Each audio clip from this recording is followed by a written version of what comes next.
head of states, ministers of the United Nations member states, together with the representatives of international organizations, civil societies, academies, and leaders from the private sector gathered. We declare our support for energy access as a fundamental human right of every person.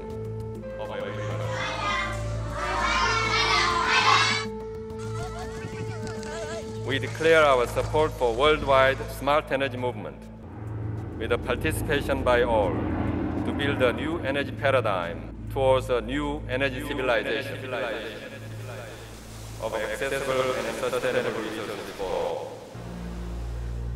Where it faces several challenges. Energy starvation, energy poverty.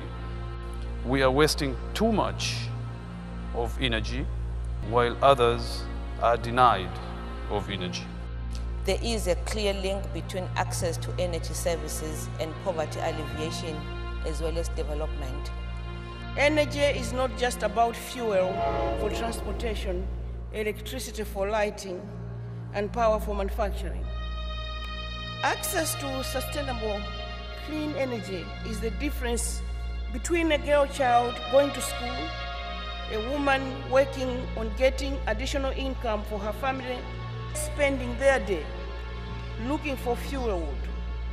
Is how do we create more access? How to fund making these ideas happen. Energy is one of the largest and most important sectors in the world economy.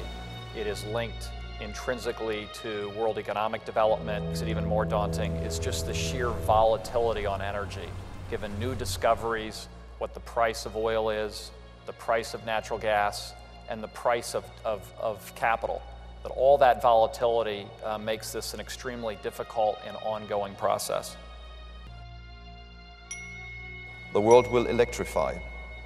The energy demand growth for electricity is about twice as high as that for other energy sources.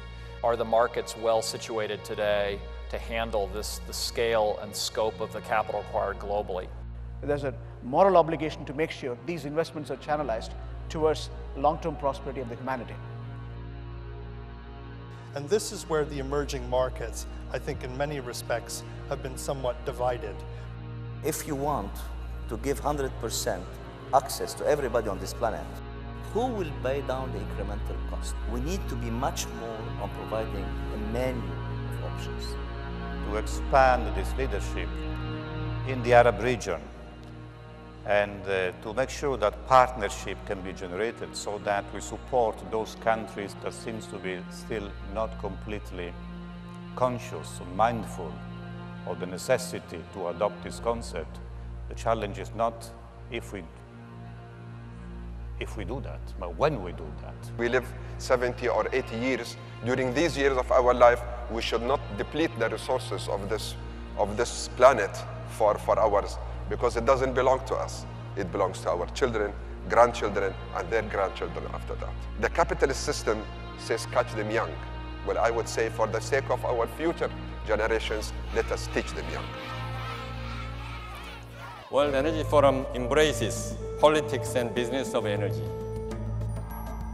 But our mission transcends politics or business. Our mission is a moral quest. I thank you all for joining with us in this global quest of a safe, accessible, and sustainable energy for all.